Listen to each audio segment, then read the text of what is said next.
30,000กับ1,000 บาทครับโอ้ตัวเล่นแกะเล่นผิดระวังครับดูครับมาโอ้นี่ตัวเล่นเหลี่ยมชูครับแผลเท้าครับครับไล่ถึงไล่ปลาครับ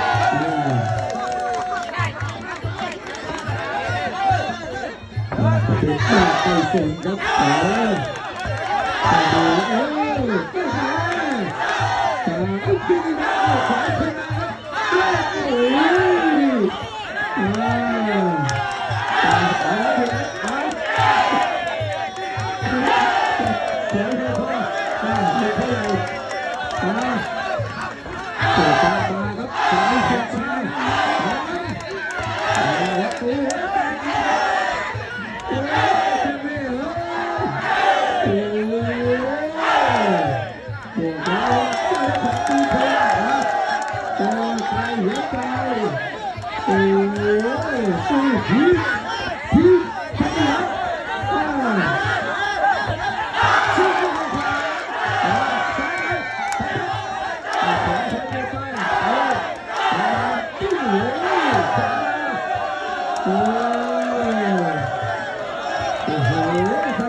เพื่อนจากน้ำหนักล้านมันแปดยกที่4ยก4เขายก4เขาครับยก4เขายก4สักทีโอ้นี่เลือกตีเลือกเตะครับแล้วก็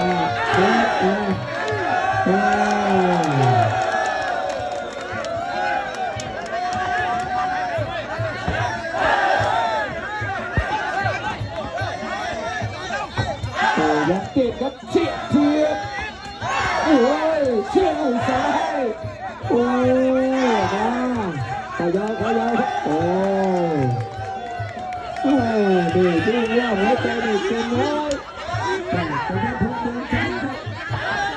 เฉียบไปซ้ายมาขยาย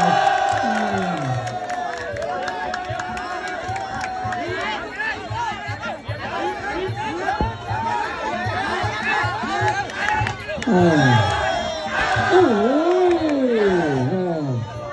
ดูเลยสุดครับติดแต่ไอ้เนี่ยเจ้ายังอยู่นี่เจ้าสุดอายุเดิมบ้างข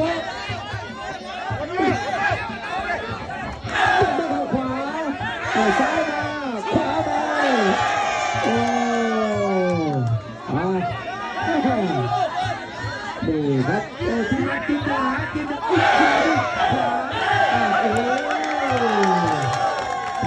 เกิดมหาชนะชัยครับจ้าโอ้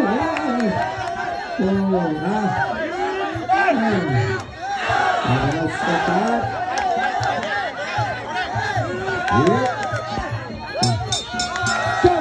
จบที่เอาตกใจได้ช่วยได้มือนะ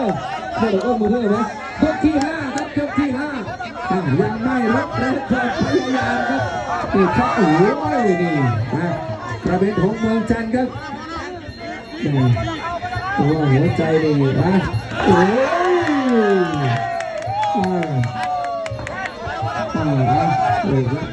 โอเคครับ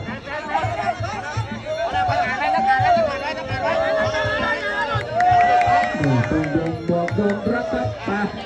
รู้เขารู้เราครับ